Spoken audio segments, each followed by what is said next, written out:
So hello and happy Friday. Thank you for joining me. This is Backyard Beekeeping Questions and Answers episode number 115. Today's June the 25th. It's 80 degrees Fahrenheit outside or 27 Celsius. Super windy, partly cloudy. Not a great day to get into the beehives.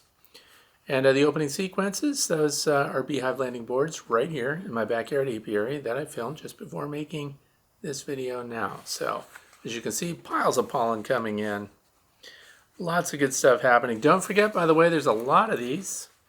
And you might lose track. So go ahead and, click the thumbs up down there so that you'll know that you've already seen this one. And this is the way to be. So I'm glad that you're here. If you are driving or something, don't wreck your car. Join us on podcast at Podbean, the way to be. And go ahead and be a follower there. That way when you're commuting on Fridays and you want to hear what's going on, you go ahead and listen to it as an audible version. So there's that. What else is going on around here? What's in bloom? I knew you wanted to know.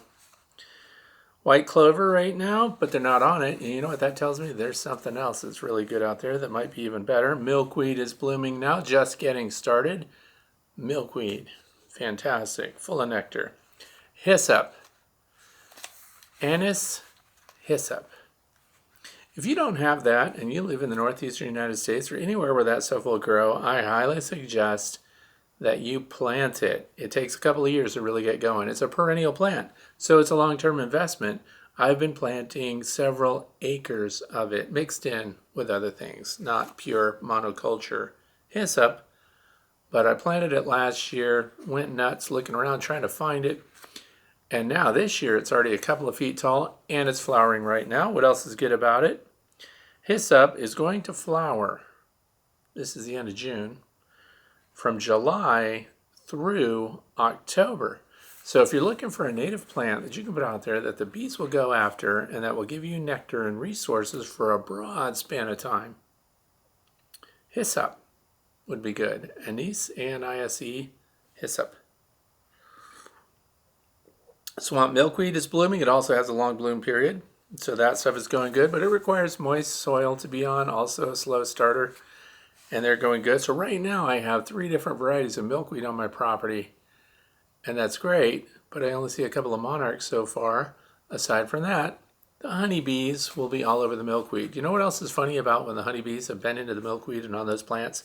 They get trapped by the little flowers on the milkweed, and then the milkweed attaches its little pollen pieces to it. And when you'll see those bees hitting the landing board, it looks like they've got little charm bracelets on their feet, little bits and pieces that are one after another. That's the pollen from milkweed. Sometimes it's yellow, golden color.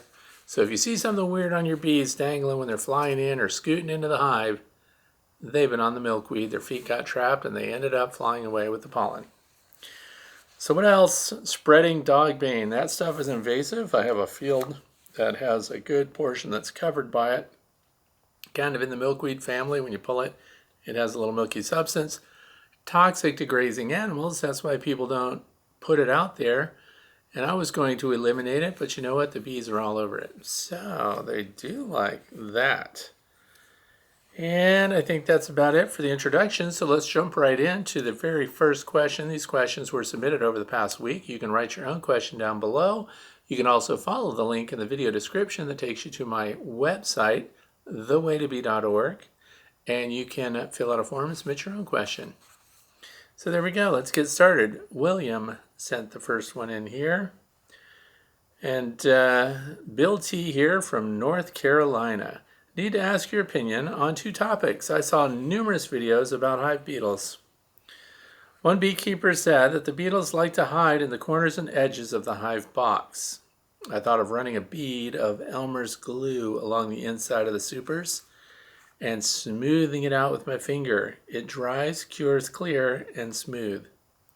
One application wasn't enough, so I did it several times, letting it dry and cure each time.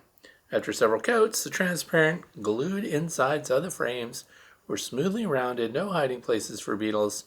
I use Elmer's glue, which I believe is animal-friendly and non-toxic. Takes a little time to do it, but I anticipate having only 1 hive, and I learn more.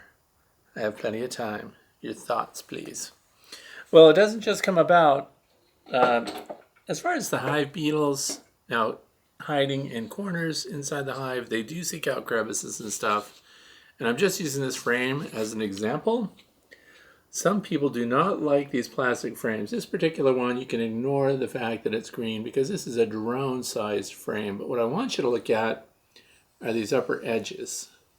Because see, the back of this is nice and wide.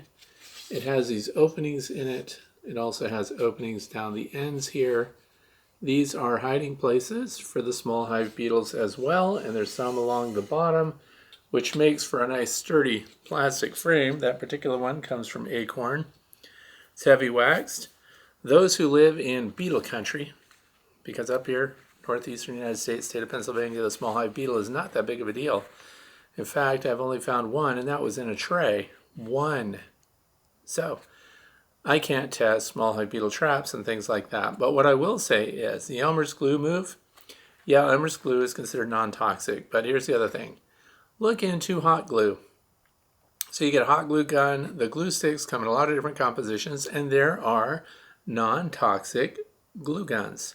So then you could use those on things like these frames. If you really wanted to do the corners of the interior of your beehive, I don't really think they're very good at hiding there.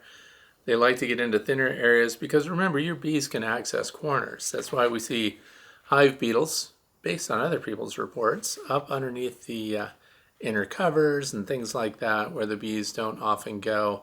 And also the bees are kind of keeping them corralled back in there. But again, I don't have the problem, but if I were looking to seal up little openings and stuff like that, waiting for many layers of Elmer's glue to cure up, I think would be very time consuming. As you say, you have just one hive, so it's not that big a deal, but I would use personally hot glue if it were an issue. The other thing is over time, the bees are going to fill those crevices and joints and openings. When we have bee space, 3/8 of an inch, areas larger than that 3/8 inch bee space get filled with burr comb. Smaller than that, they tend to seal it with propolis, the materials from trees and things like that. So they will ultimately modify the interior of the hive to preclude things like that from getting a foothold. Great population of bees, low population of small hive beetles. And I've tried to test small hive beetle traps, but they don't work because I don't have small hive beetles to trap. Second topic is keeping the grass and weeds low around the hives. As they don't like noise, it's hard to use any machine to mow or weed whack. What about weed whacking after dusk? The bees won't fly after dark, no. They won't defend the hive when it's dark. Do you think it will work? Your opinion as well on that, please. Okay, here's the thing. Bees will fly after dark when they get defensive, when things are vibrating, or they smell a skunk, or they smell a bear or something. Skunks in particular. And a couple of my hives over the years in the past were harassed by skunks so much that as soon as the smell of a skunk was in the vicinity, the guard bees started flying out into the darkness. And they crash on the grass, and then the skunks run them down, and then they eat them. So it's not that they don't come out at night. Bees can't navigate at night, so they can't see very well. But they're angry still. So if you're going to go out there and mow, and you've got defensive bees that have been after you if you're trying to mow during the day, then they likewise will come after you at night. The difference is, once they get to their target, which is probably you, their best sense is their pheromone sense, their sense of smell. So if they come after you, they're going to be crawling all over everything at night. So I don't recommend trying to mow at night. Where I live, the grass would be all covered in dew, everything, it would be wet anyway at night and sunset time frame. So I don't recommend it. But what I do recommend right around your beehives, electric mowers. Have you thought of that? So I always say that my mowers are solar powered. That's because my house is solar powered, and because I plug it in and charge it up on the house electric, that means it's indirectly also a solar powered mower. But they're good for bagging up the grass and everything, and less vibration, of course, no emissions. So we don't have an internal combustion engine associated with those electric mowers, so they're not putting out the obnoxious fumes that also might be getting your bees going. They also make battery powered weed whackers. And of course there's hand shears and things like that. But I like electric mowers for that, but bees definitely do fly out at night when they're disturbed. They just don't navigate well, which means they end up clinging to everything. In some cases, those bees will follow spotlights, floodlights, things like that at night. and get stuck in spider webs under those. So that's question number 1 away. The next one comes from Suzanne, who lives in Quebec, Canada. I just finished an article on Walt Wright's checkerboarding techniques to prevent swarming, which I read following a Bob Binney video, which mentions the technique. Before reading the article, I did have an idea of the technique and how and why it can work, but my understanding was superficial. Perhaps that is also the case for others. That's my suggestion for you to talk about it on a Q&A. Okay, I did not get time to watch Bob Binney. Bob Binney, if you don't know, is a major commercial beekeeper, and he uses his hives and apiaries to support research done by university studies. And he also has a YouTube channel, so you can check out Bob Binney.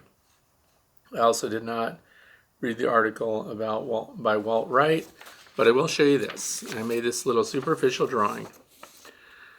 This is what I do to control swarming and to give the bees immediate space around the brood.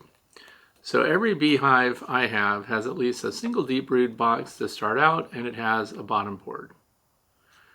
Now what you'll notice is I put little notes on here. Okay, so this would be honey, this is honey, this is also honey and pollen. These would be the frames that fill up with brood first. This would be honey and pollen, and then of course honey. So what happens here is, this is the east side, so the sun rises over here and warms this side, so my brood tends to migrate a little to that side. Now this is what I like to do. This time of year, if we open up the second box, if all we have is a brood and a medium super, all of these frames, this is a 10 frame interior that we're talking about here, all of these frames end up getting chock-a-block full with honey. So then what happens is, when that's full of honey, some people refer to that as a honey cap, a honey shield, honey umbrella, whatever you want to call it, but once that's full, then the bees start to backfill some of the brood areas. So we don't want them to feel congested because we want them to stick around. We don't want them to make preparations to swarm. So this is when we expand. So we add another medium super. So now we have 2 medium supers. Checkerboarding is not what I do because I like to leave the brood intact, and the way the bees have designed it, usually this will kind of be an oval shape dipping down here, but it will also cut up into this one a little bit.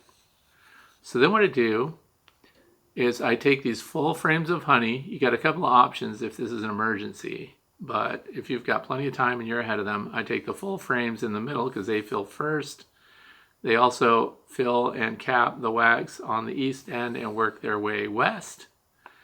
And then what I do is I put the new box above, and I pull these center frames that are full of honey directly above the brood here. I move them up. I take these pre-drawn frames out and I put them down here. That gives me immediate space for storage directly above the brood. And they can also start to do some brood up in here, but it also gives them an immediate place to start putting the nectar that they're storing, which would keep them from backfilling it, taking up too much space, because this brood frame area here just recycles brood. You know, she starts in the middle in the spring, the brood pattern gets bigger and spreads out. They start hatching out from the middle where she started, so she moves back and starts laying eggs. And if you could see that, it would look like a little ripple effect going out from the center, senior bees hatching out, and then she's laying eggs over again. The cycle continues. So by expanding up into here, moving the full frames up, empty frames down, pre-drawn is key. Another thing that you can do is if these outside frames that are not yet full of honey, you can pull the center frames that are full. Let's say you don't have another box ready right away. Take these center frames that are full, move them to the outside of this box, and move the outside frames to the center. So now we have the full honey capped frames on the outside and the empty ones to the inside, and that's how we can get them to finish off those frames too. But the checkerboarding discussion goes on and on. I like to keep the brood frames together. If anything, if these are all solid honey frames, like out to this side, then I would pull a solid honey frame and I would take maybe the outermost frame and swap that in here and put more empty cells directly adjacent to the brood, but try to keep some of that pollen stored nearby because that's next to the brood for a reason, so they can take care of it. But that's how I would expand things, and that's how I would arrange the frames. Instead of pulling individual brood and rotating them out and taking the outside and putting the empty cells in between brood, I think that's less efficient. But again, this is not to buck anyone else's discussion or method or theory, but just to show you what I personally would do. So again, I make sure I break up this solid block of honey, the honey bridge, if we were using flow supers, for example, and I just move the full frames directly above and the empty frames directly above. That way now we have honey up here and an area here for the bees to work. So I hope that makes sense. Good question. An area where a lot of different beekeepers do things a lot of different ways. So question number 3 from Bob Doyle, Roswell, New Mexico. Let's see, I'm a new beekeeper who started this spring, 2021. I started with a Bee Weaver package on April 17th. It was a great package with a strong queen and only lost about 30 bees. I put them in a 10 frame Flow Hive 2. That's a Flow Hive 2 right back there. Let's see, on wax and wire foundation and fed sugar water for 2 weeks. They had all the frames drawn and were full of brood at 4 weeks. I thought about adding a second brood box, but was told by a local beekeeper it was not needed in our area. So I put on the flow frames on the 16th of May. And on the 4th of June, they had the flow frames about 20% filled and a half-built dry swarm cell in the brood box. So a dry swarm cell could just be a cap. It doesn't necessarily, until they lay an egg in there, that's not necessarily a threat. Went on vacation for a week. The hive was fine. The night we got home, the next morning, June 12th now, I found the bees swarming in our backyard. I had a second hive ready to go, as you recommended in one of your videos, but by the time I grabbed it, 5 minutes, most bees had gone back into the hive. Only the queen and about 20 workers remained outside. I added the queen, 2 frames of brood, and nurse bees from the old hive to the new hive. Inspection of the old hive found every cell on every frame fully laid, including 10 swarm cells. Flow frames are at 70% full and half capped. Old hive was still overcrowded, so I added a second brood box, which seems to have helped. As of June 23rd, there is a new virgin queen in the old hive and 7 queen cells still capped. I left them intact. The new hive is slowly building up. So now we have 4 questions associated with this scenario. Is it typical to have a swarm 2 months into a new package? That is entirely dependent upon environmental resources, how well they're cared for, the line of bees, and how fast that queen is going to build up. Size of the package, for example. Age, health, and well-being of the workers that come with the queen. So that's widely variable. It can happen, and it's something that obviously did happen here. Why did the queen have so few bees with her? Whenever there's a queen that departs a hive and she ends up with a tiny cluster, I always highly suspect 99.9% of the time that that queen is not mated. So you've got a virgin queen that still has to mature and complete the mating process. It's also why sometimes, even when they swarm out, they don't fly very far. Often they're incapable of really long-term flight because other queens are coming behind them. Remember, there's multiple cells there. Did I handle this the right way, and should I have left the other queen cells in the old hive? I like to split the queen cells up as a guarantee when I'm moving them into a new colony. If there's a bunch of queen cells, I move a few queen cells even though there is a queen. She's a virgin. She may not get mated. You may lose her, so why not have that extra reassurance that you will have a queen in there? And if she is successful, often the bees themselves inside that colony with the other queen cells would turn on those, chew them out from the side, or the queen herself can kill them, and they'll remove them. But this thing about the flow hive, I never put up a flow hive with a single deep and then put the flow frames directly on top of that. And this isn't to buck, what's going on in your neck of the woods. Obviously, local beekeepers would have had more experience with the seasons there, the resources, and everything else. I personally can't imagine an area where you only need a single deep to get your bees through winter. Why did I say that? Because when you're using flow hives, again, this thing right back here, I use at least a deep. Once they start to fill that, 80 to 90%, 8 out of 10 frames, then I go ahead and I put a medium super on there, and then they'll continue to build out, store their resources up there. And why did I do that before putting on the flow super? One, remember in the other illustration that some of the brood actually arcs up into the next box. So we want to make sure that they've got room for their brood to expand. If you've got a flow super right there, that means you've got your queen excluder under that, and there's no storage resource in between your brood box and then your flow super. So now the bees are kind of cramped. They could swarm. They can make preparations to depart that congested hive. So I always have at least one medium super, sometimes two, before I put on the flow super. And that's why, because then in the fall, what are we going to do? We're going to remove that flow super with those flow hive frames in it.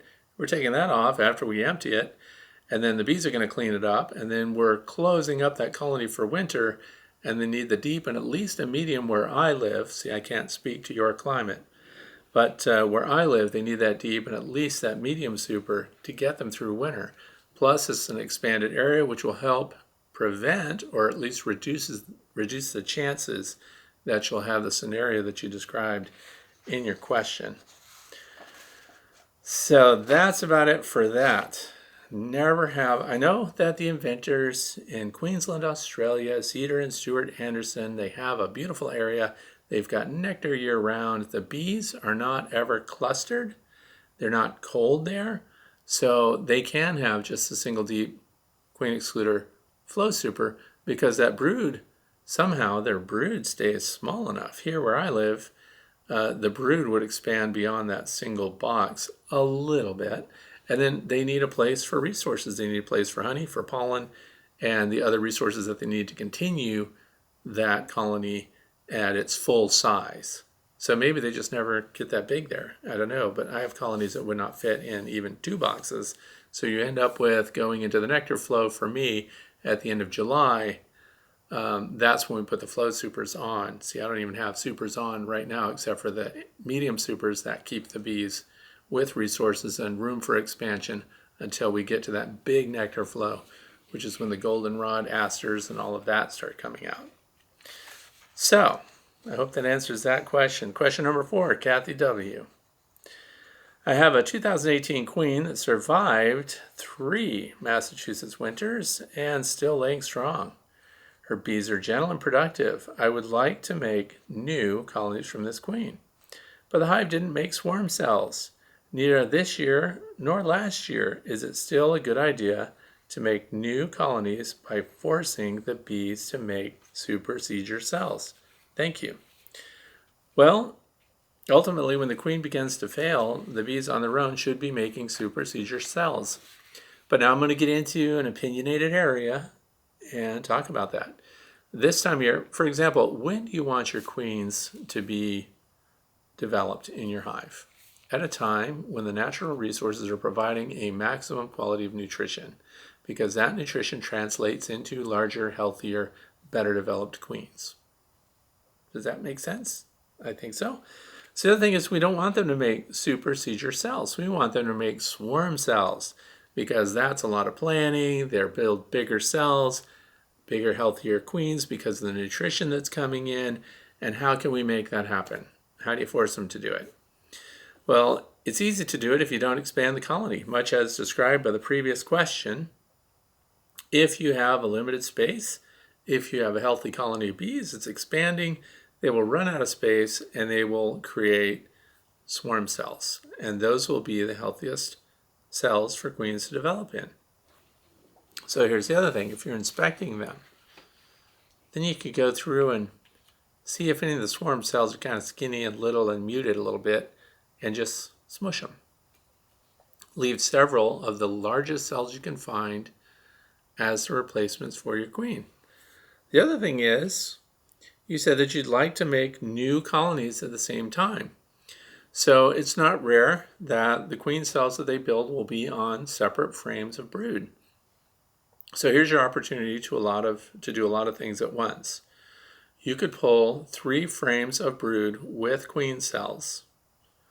That doesn't mean 3 frames of queen cells, 3 frames of brood with a frame that has queen cells on it. And then you leave behind frames of brood with queen cells. The thing is, you can leave fewer resources behind because the established colony has the field advantage when it comes to reproduction. The ones that you're moving away into a new colony have new challenges, and you can do that right in the same apiary. You don't have to take them miles away. You plan for it. You plan for the losses. You're going to lose foragers. So the foragers will kind of split half and half. Some of them will go back. In fact, most of them will go back to the original colony. Therefore, when you make your new split with queen cells, and the old queen, by the way, then you will be counting on them to replace that old queen on their own because they're already making queen cells by then. And we did that by creating congestion, small entrance to the hive, so we reduce some of the ventilation, all of these things, and lots of resources in the environment. So you do this at a time when a nectar flow is good, when lots of pollen is coming in, and this results in healthier queens that you're going to produce from.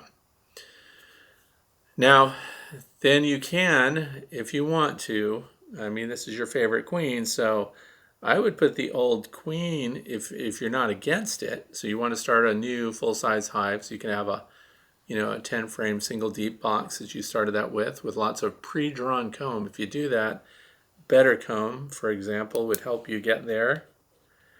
Then what you want to do is start them off, give them a lot of resources to keep going really good. So that's an example of a colony that you're going to feed as well. 1-to-1 sugar syrup will help them. But the pre-drawn cells, get the queen into lay right away. You can also take your queen and put her in just a tiny box like that right there, which is a 5-frame nucleus box. So you could put 2 or 3 frames in there, and we're going to talk more about that because I have another question related to it. But you can force reproduction. This is, for example, my observation hive is nothing but a recycling center for colonies of bees because it only has 8 frames. They're in pairs of 2 stacked above each other, 4 high. And it just routinely builds up, swarms out, builds up, swarms out. So if I were setting up something just as a reproduction hive in my own backyard without any other resources other than having new hive equipment standing by, don't expand the hive. Let them build up. It requires vigilance on your part because you have to inspect them to make sure you're aware of when they're building up with those new queen cells and when they're planning to, of course, swarm out. So we create an artificial swarm by separating, splitting up the hive, and creating the new colony that way. So I hope that helps. So keep it small, let them build, plenty of food for the new ones, and split the resources. Pollen, stored honey, brood, queen cells, new colony. Leave all of those elements also in the original colony, maybe in a lower number. And then be prepared, of course, to replace them. Pre-drawn comb like better comb or old comb that you've got that's stored. Not drone comb, though. Try to put in worker comb. Question number 5, George Garcia. Frederick, you mentioned having an extra nuke to have an emergency queen bee. Please describe the procedures for introducing a laying queen from the nuke to the queenless hive. So we talked about that. This is what a nucleus hive looks like. I like the wooden ones. They come from Better Bee. I like these big entrance wheels that they're bumblebee excluders, they're queen excluders, they're vents, or they're wide open. So that big wheel is good too. The other thing is I set those out in groups of 4. Why do I choose groups of 4? I recently had a visitor here and I was giving him a tour of the apiary, and I said, look at how all of these nucleus colonies are identical, right down to the color of the wheel, right down to the angle of the wheels. The entrances are only half open, and there are nucleus colonies in there. Why do I have them in groups of 4? Because that's how high honeybees can count. They can count to 4. Did you know? Look it up. It's interesting. So then we sat down as proof of that. I said, look at how many bees are wandering, trying to figure out which colony they belong to, which colony they should go into. None. Every bee was coming and going straight in the hole to the colony that they belong to. without a miss. But if I add 6, 7, or 10, now we'll see drift. Now we'll see more of that activity. Very interesting and a great practical demonstration of that. So anyway, we'll talk about how I do this. Extra nuke for an emergency queen. So here's what I do when the colony is getting big and if I see queen cells. Now in the past I used to smash them. This is a difference in philosophy. Why do I do this? I'm a backyard beekeeper. I don't have any commitments for honey. I don't have any commitments to provide pollen to people. I don't have any commitments to produce commercial wax or anything like that. So this is where I am divergent from some of our big commercial beekeepers that share their information on YouTube, for example. I don't care about the production. It just happens that my bees are very productive.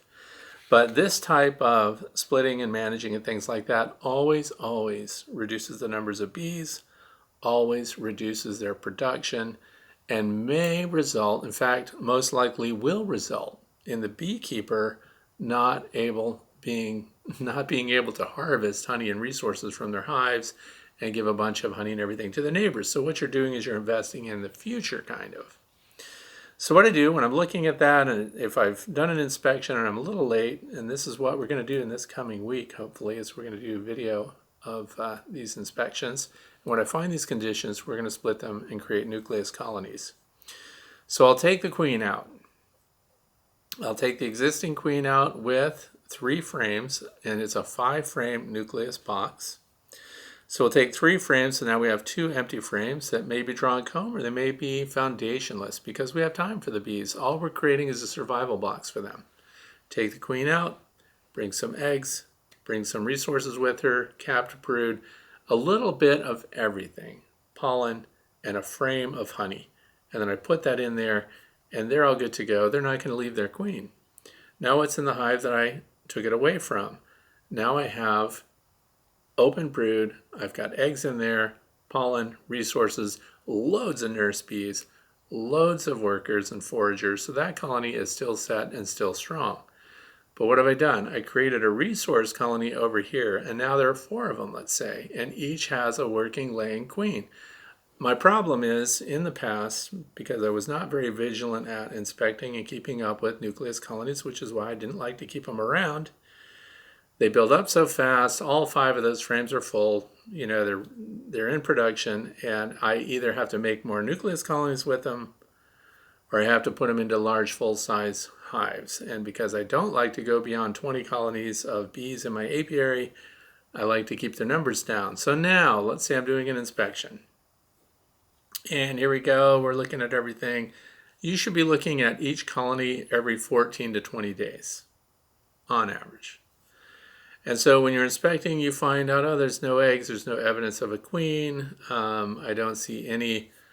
If there's no open larvae at all, then we have the risk of at least they've been with 9 days without a queen by then. So now what are you going to do? So the good news is that there are no eggs. That means that we're not raising a bunch of drones. It means the laying workers haven't started. Now I go back to one of my resource colonies over here, and I look at that nucleus colony, and I see, oh, look, there's lots of eggs. There's brood at every level. There's my queen. Super easy to spot. There's only 5 frames in there to begin with. So I come in there with deep, pre-drawn, better comb frames, or I can pull frames out of the colony that I'm currently inspecting. Because generally this time of year, even though they're without a queen and there's no one laying in there, there are a lot of resources. So they still manage to store pollen, although pollen will be reduced, and they also have a bunch of honey and everything. So I can pull honey frames and put those in what I'm about to pull out of that colony. So I can take the frame that's got the queen on it with her workers, and I can try to put her in there. But what's the risk of that? If I take her with some brood and I stick her on her frame in that colony that's queenless, there is a risk that they haven't been queenless long enough that they wouldn't care about the new queen and that she's unprotected on the frame, so there can actually be a little battle there and they can end up harming or even killing the queen. So instead we leave all the resources. So I'm giving you 2 methods. That's a total risk method. Here's a less risky method, and that is leave the 5 frames in there with all her brood, make sure that they have eggs and all the resources are there, catch the queen, get the queen, and you can put her in a queen cage like this, or you can put her in a really tiny queen cage like this. You'll be popping open this little thing here, and then you'll flip this deal open. This is what these little cages look like. And then we would put the queen in there, close her up, and then we would make a sugar plug, and we would put that in here. I'm going to give you a link down in the video description on how to make the sugar plug. So now this is just as if you ordered a mated queen through the mail, and now you have her, only she would tend to come with workers to keep her fed in transit. And we don't need that because we're just going from that nucleus hive into the hive that's queenless with their queen. So, and we put that sugar plug in there, powdered sugar mixed with ProSweet or something like that. I'm going to give you a link to Cayman Reynolds' video on how to make that sugar plug, and you can watch it and know what you're doing. And so then we're going to put that queen into the hive that's queenless, and we want to take the sugar plug in and tilt it slightly down. Now, people worried about that in the past because they said, well, then the queen could get stuck. Well, that's because there's workers with her. Because there are no workers, it's just the queen, she's going in there. It's also an opportunity for you, before you close things up in that new colony, the existing colony that's queenless, new to this queen, we want to see what their behavior is towards her. And 99% of the time, you're going to see them up here extending their proboscis, and they're going to be trying to feed her. They're going to be very happy to see her because remember, there's nothing laying in that colony, no laying workers. They're missing the queen. You've done your inspections every 14 to 20 days. And so you're up to speed, and you're doing this in the nick of time. So then they will eat through that little candy plug, they will release the queen, and then she'll start laying. Now what happens back here in this 5-frame colony that we took the queen from? Well, now there's population control there, because what are they going to do? They've got eggs, they've got brood, they've got resources, they've got nurse bees. They're going to start building their queen cells, and then they're going to produce a new queen also during a peak season when you've got a lot of resources in the environment and everything. And by the way, I don't even feed my nucleus colonies because I want them to kind of keep themselves paced slow. I want them to live off the environment. And then we've got queens. They'll make a new queen. That new queen will hatch. It'll mature for about 9 days, make a mating flight. And then so that's the other thing. Do not do that method after about mid-August if you're in the northeastern United States, because they need that time frame to get back in full swing, build up their resources and stock in there. And you also may have to combine your nucleus colonies in order to get them through winter. So that's a whole nother story, but that's how I would use banked queens in nucleus colonies as resources for larger hives, productive hives, that may actually lose their queen for reasons that we don't always understand. So I hope that works, and I'll give you a link to Cayman Reynolds, showing you how to make that sugar plug. It's very easy, by the way. What's the formula? 1 cup of ProSweet to 2 cups of powdered sugar. That makes more than you will ever need because you're just backyard people. See, you don't need a lot of it. Question number 6, Homestead OC. Is there a reason why the entrance can't be on the short side of the hive? We're talking about the long Langstroth hive video here. Or why should it be on the long side? On a standard Langstroth, the entrance is perpendicular to the frame, so maybe the bees prefer that. However, my owl box hive, they built comb mostly parallel to the entrance, about 10 to 15 degrees off parallel. So well, I can explain why I have that entrance that way on the long Langstroth hive, and that's because it's on the long end of it. It's also on the southeast end, which is the warmer area, and that's the area that they tend to start their brood from and go horizontal from there. Again, the long Langstroth hive is doing really well, really kicking this year. And another reason that I have it on the long segment is because when I open the hive, I'm on the opposite side of it. So entrance is over here. I'm back here, lifting the lid, doing my thing. Easiest hives to inspect because you work from the end, easiest to expand. Same thing with this checkerboarding practice. If they're starting getting really congested and you get right up next to the brood area when you start to see brood on the frames, and if you see the very next frame is solid with honey, for example, now we can pull that frame next to the brood. move it farthest out, and then take a partially filled frame or an empty frame of drawn comb and put it right next to the brood, right next to the area where the pollen and everything is being stored, and we give them immediate relief from their population congestion, and we can keep them from swarming. So that's been working really well. You can put your entrance right on the end if you want to. It really doesn't change anything, I think, for the bees. But I think that coming into the combs on the ends is repeated in feral colonies when they're free building their comb. So they do kind of, if this is the face of the comb, the entrances tend to come in near the ends of the comb and not directly on the bottom, but a little bit off the bottom and right in that way. So I hope that helps. That's why I do that, just so I'm on the opposite side of it. Question number 7, Richard Howell, Branford, Florida. I started with 2 hives in February this spring. I have split them enough to end up with 8 hives. So that is 6 new hives this year. Now in June, and I have been told that because I've been using swarm cells, that I am breeding for that trait. I'm also trying to change my apiary into long-laying hives, so I need to breed for queens with traits that would build outwards, not upwards.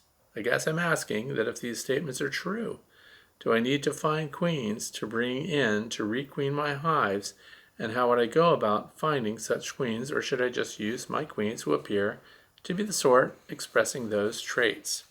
Okay, breeding for traits of queen bees that would produce sideways instead of up. That is really basic bee biology. So the bees make use of the space that they have available. So whether that space is horizontal, they use it if that's the only direction that's available to them. They prefer to build vertically because that's what they do in their natural habitat. Remember, we have managed bees. We've put them in configurations they otherwise may not use. But we've all seen the bees in floorboards and things like that naturally go. They go to wherever the space exists that they need to expand. So it's really not a trait that the bees build horizontal instead of vertical. If they were given the opportunity to produce their comb and work their resources and expand upwards or sideways, I think we would find almost every colony of bees would naturally occupy a vertical cavity over a horizontal one. So the horizontal hives are really in existence because some people can no longer lift beehive boxes. So it means that you're down to just having to lift individual frames. So I think the horizontal hive configuration is really just so that we have hives that are serviceable by people who do not have the strength that some others do to lift boxes and work vertically, which is what the biology of the bee kind of dictates that they want to do. Because winter time, they like to consume resources vertically. They naturally move up following the warmth in the higher portions of the hive until the cluster ends up in the top portion of the cavity in springtime when things start to warm up again, and then they can come back down and start backfilling with honey and resources like that. So horizontally, they would work from the warm end, the east end and southeast end, and then work west, which would be the cooler end. So also they work away from wherever that entrance is. So the format horizontal or vertical is not a genetic trait. It's a matter of opportunity for the space that they're given to work in. So breeding for a specific trait like that probably doesn't exist. So the other thing is, you should be working just with your own bees. I see nothing wrong with that.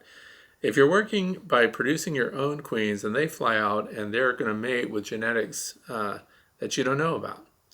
So they're going to mate with drones up to 20. You know, that number is a little fuzzy, 20 drones in mating flights.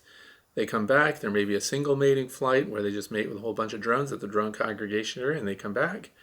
And then those genetics are watered down. So they're changed by whatever the genetics of the drones were that they mated with.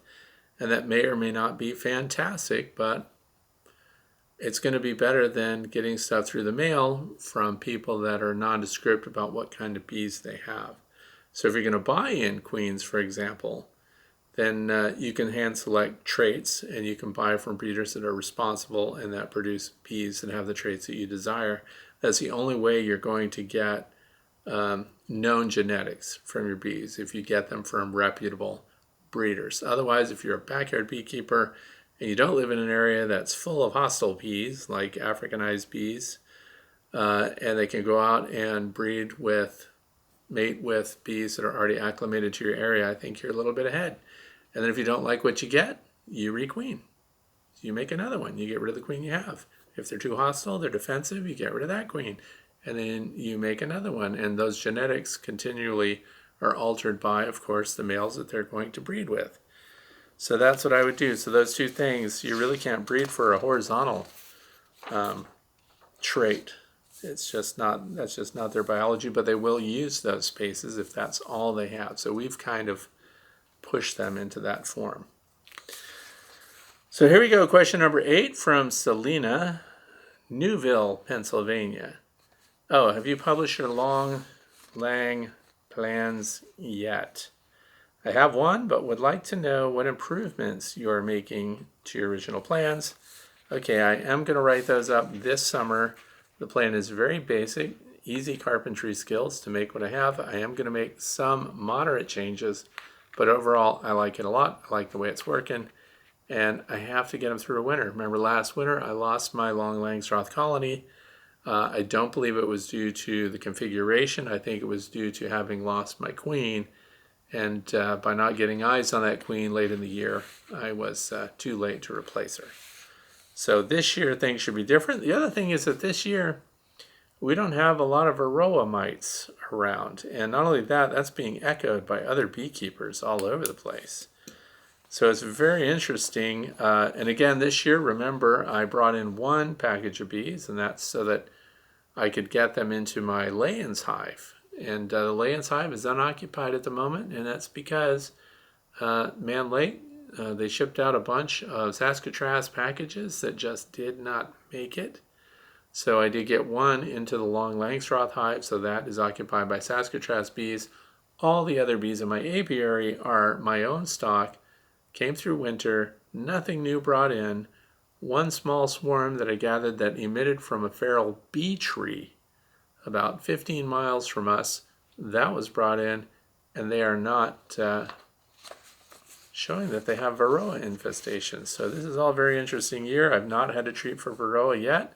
I had one colony that had one varroa in a mite count. One. So I hope that continues. It could change at any time. Don't get relaxed about it. So that was our last question. This is the fluff part. So I'm going to recommend that inspect your hives every 14 to 20 days. Get in there, make sure you've got a queen right colony. Make sure they don't need expansion so you can head off those swarms if you don't want that to happen. I also suggest that maybe you invest in nucleus colonies, just a couple of them to have them handy. If you get a populated colony, you got to do something with them and you don't want to start a full-size hive. Also the smaller spaces give them, you can have smaller collections of bees in there with a queen. And you can also pull frames that have queen cells on them if you don't want that to happen, and see if you can't get a tiny colony going. That way if the main colony, their queen's gone and those cells don't work out and they end up queenless in the next 14 days, bring that queen back. So the other thing is verify mites before you treat. There's a lot of people that say, I'm going to treat, what should I treat with? You know, and then you ask, well, what were the mite counts? I don't know, I'm just going to treat, you know, prophylactically. I'm just going to treat. Well, I don't think that's a good idea. Count the mites first if you don't have mites. If you've got hives with trays and things like that in the bottom, or you've got inspection boards that slide in, and you leave that in there for a whole week and you're sifting through that stuff and you don't find a single mite, I wouldn't be treating that colony. And also we're going to be doing hive inspection videos, frame by frame. Going to show everything super close, use multiple cameras. My 5-year-old grandson was out here this past week and he is like spotting everything. And he carries a little stool with him. He stands up there and he looks in the hive and we go frame by frame, and I think I'm going to include him in a couple of those videos. So don't forget, if you're looking to support a cause, hivesforheroes.com. So that is helping support acclimating veterans that have problems and stressors and PTSD and things like that, and they're learning to work with beehives, and you can support them materially as a volunteer, national program. Check in with them. Also, I want to thank Adam Holmes for each Friday putting all the timestamps together and recycling all the questions as the pinned comment underneath all of my videos that lets you find out what's been discussed, and then you can click on the timestamp and go straight to that section of the video. Huge amount of work. He does it every single week. The other thing is there'll be a link down in the video description for Adam's page where there is a document that has compiled all the references, all the topics that we have discussed. Huge amount of work. Show your gratitude also, please, to Adam. I really appreciate the work that he does. And if you also are looking at this, you've got a question right now and you want to talk to other beekeepers, other backyard beekeepers about the issue and see what they think. A fellowship, just a bunch of people, just like if you went somewhere and it's a coffee shop, only in this coffee shop, it's nothing but beekeepers. Go to the Way to Bee group on Facebook. In that group, you will always find someone in your neck of the woods. People are there from all over the world. Share your ideas, post your pictures, ask your questions, and there won't be a bunch of spamming and sales and things like that going on there. It is just a place for people to share what they're doing, ask questions about what they're doing, and get an opinion from a group of people that are also interested in backyard beekeeping. So check that out. Thanks for spending your time with me today. I hope that you learned something, and I hope you'll check out the videos that are going to be coming out later this week when we do actual hive inspections. Looking forward to it. Let's hope the weather cooperates, and I hope that you have a fantastic weekend. Thanks for being here.